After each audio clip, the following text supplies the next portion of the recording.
Yung mga kabiyahe, welcome sa isa na namang MC Taxing Kwentuhan. Ako nga pala si Badong, ang MC Taxi driver nyo sa bawat biyahe. Dito, hindi lang basta biyahe, may kwentuhan, tawanan, at aral na hatid ng ating mga pasahero. Kaya tara, samahan nyo ako sa aming biyahe at kwentuhan in 5, 4, 3, 2. So ano kuya parang mapapadiet ka ng wala sa oras. At least alam mo kung gaano kahirap ang buhay. Ano Diba? ginagawa niyo pag biglaan ba, tapos na-stranded kayo sa area? Di paluha ng papasok. Siyempre, stranded ka, sayang yung araw mo, para kang nakalak nun eh. Maulan naman kasi, maganda naman yung kita kapag maulan.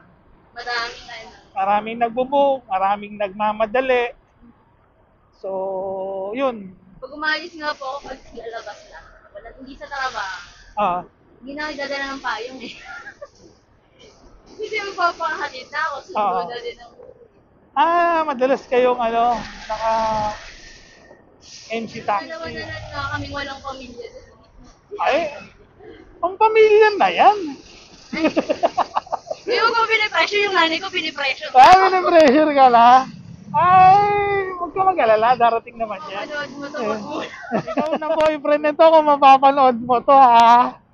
Ayaw niya muna. Marami pa atong pangarap sa buhay to. Suportahan mo na lang muna siya sa pangarap niya. Darating naman din kayo ron eh. Pag wala nang Yung dalaga ang buhay niyan. kasi ano malaki yung gagastos sa hospital pag nagka-baby. Alam mo, lahat naman ang natatakot nila. Madalas ang nag-iisip ng ganyan, yung may pangarap sa buhay. Yung iniisip yung magiging future. Yan, yung mga pwedeng mangyari sa anak. Saka naranasan ko na ko yung mag-isa Oo. Hindi nga, yung mga katulad mo na independent, strong, independent woman. Parang independent. Kaya ayoko din Yung- po yung masundan pa. Yung nasasaktan. Pwedeng kasi ako magmahal eh. Ay, grabe naman. Ay, mga boys dyan Kuya, wag muna, malaki pa yung gastos ko. Si ate girl, tandaan nyo Mamaya makikita nyo yung mukha niya eh. Hala. Tandaan nyo si ate girl. Ah. Iba magmahal to Iba magmahal. Magastos. Ay, magastos. Sino ang malalagasan? Si Ako. Ano ba yan? Grabe ka naman. Kasi kuya, pag strong independent kayo, hindi ko Ah. mahilig magpalit. So, KK kayo, KKK. Hindi nga eh.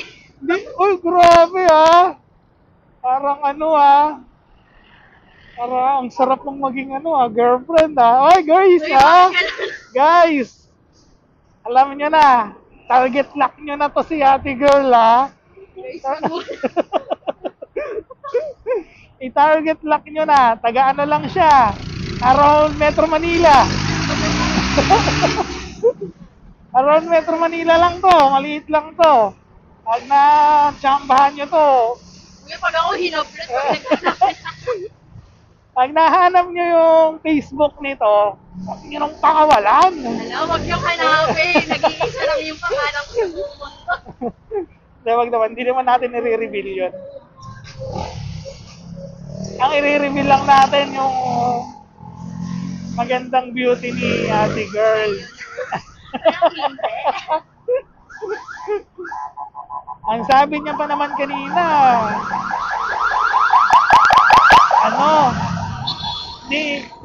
kung sakali mang, yung pagkakaintindi ko sa kanya, kung sakali mang mag-date kayo, hindi siya problemahin.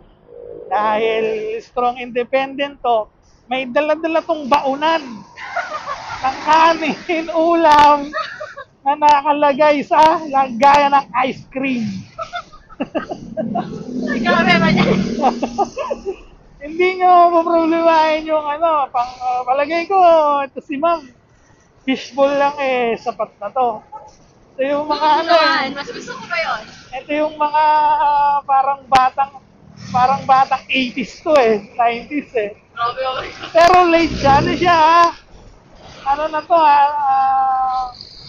new generation na to si ma'am ha. Baka, pero ugaling 80s. Lumaki kasi ako sa lola ko. Ay, kaya naman pala eh. Baga mga ganun talaga yung lumalaki sa lola, sa lolo. Talagang ano yun. Wifey material daw pag gano'n. Oo, ano ang tawag ron? Yun nga. Wifey material eh, no? Kasi mahilig kami gumawa ng tuwa-tuwa. Ay, pala eh. Hindi kayo mahihirapan dito kay ate girl. Baka kayo mahirapan sa Ha? Hindi kayo mahihirapan. Kung sakaling makita nyo siya, hindi nyo naman sasaktan. Kasi parang, makinig kayo oo, okay, parang nasa kanya na to lahat. Yung hinahanap nyo, nasa kanya na lahat. Pero palagay ko ang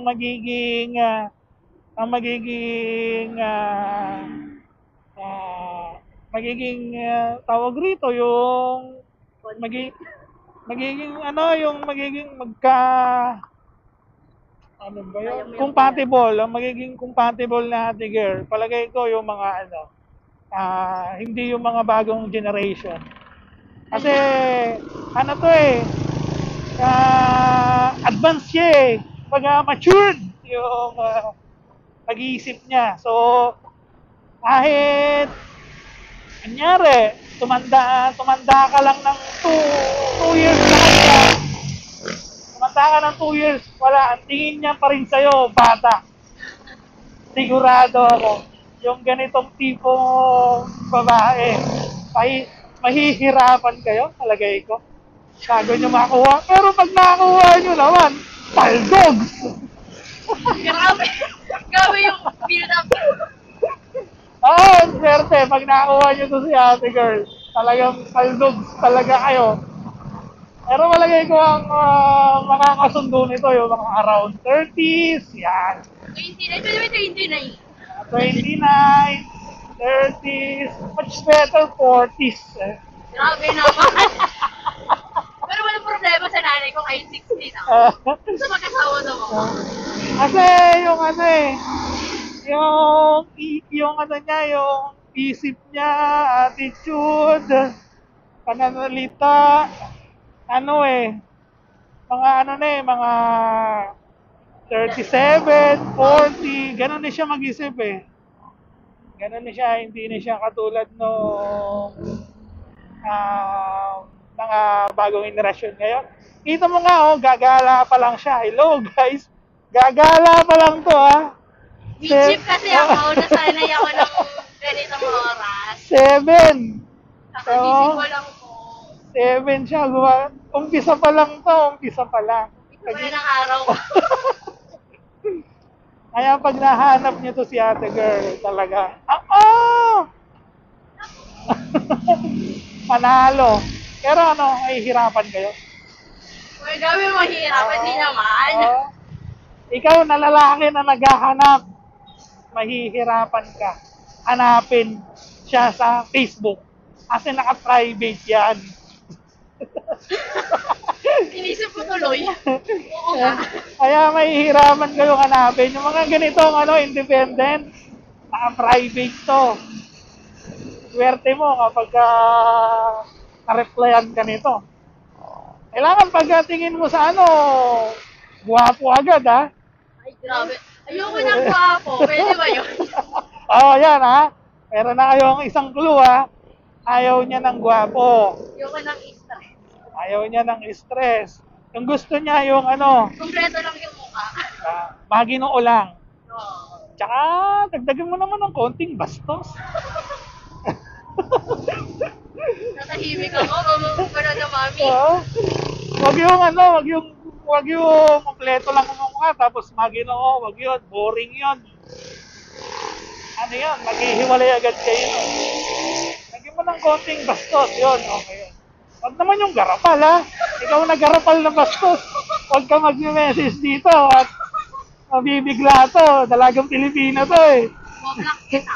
Oo, ayan, ibabalangkan yan So, ayan, maghintay-hintay kayo Nakikita nyo lang to, bibihira lang yung ganitong tao. Ay, joke lang. Wala ka bang boyfriend, ma'am? Wala ako. Talagang ano, ha? Sa bagay, ano ka eh, busy ka eh. Hindi naman. Ano ba, ano bang hinahanap niyo sa isang lalaki? Kunyari lang naman. Gusto ko Christian. Christian, okay. Christian, siyempre, ano yun? Kasi pag God feeling ka na, nandun na yung Ah, rest. ano bang, Christian? Ano bang gusto? Ano, may respeto sa baba. Okay, yan. May respeto sa babae. Hindi Siyempre, marunong sumigaw. siyempre, ano yun, yung mga Christian, ano yan, lagi yung mga kalmado eh. Ano yan, tawag rito, dahil sa aray ko, saan pa kayo pupunta? Dahil sa sumusunod sa Diyos yan. Alam mo bang dati, ano rin ako eh. Hindi naman, Christian naman ako eh.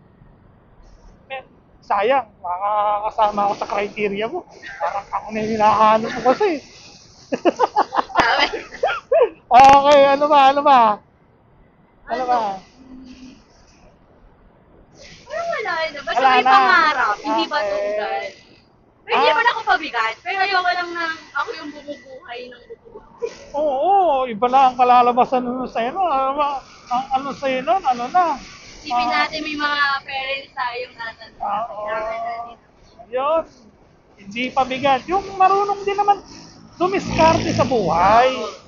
Yung may pangarap na ako. Yo. Kahit hindi ganun kataas, basta meron na. Kasi alalayan ka naman ni ma'am eh. Ang kailangan niya lang kung sakali man may pangarap, nakakatuwang niya sa buhay, tagahatid, tagasundo. Oh, Kaya ko mag-commute. ay, tignan mo. May movie ito. Napakaswerte mo. Hindi mo na kailangan ng... ano ba? Ano ba, honey? Susunduin ba kita dyan? Walang ganon kay ate girl. Pagod ka, Ay, magpahinga oo. ka. Mag-ano siya. May MC taxi naman daw kasi. Diba? At saka ano, may sasakyan siya. Huwag kayo mag-alala. Ano siya, naka-park lang sa work. Kung hanggang tumaba pala kasi Kapampangan, may hindi kami magluto eh. Tingnan mo. Wala ka. Napakaswerte mong lalaki ka kung sino ka man. Paglulutuan ka na. Ang mukhang masarap ata magluto to si Ma'am kasi kapangpangan eh. Blood rice. Eh yung mga masasarap magluto.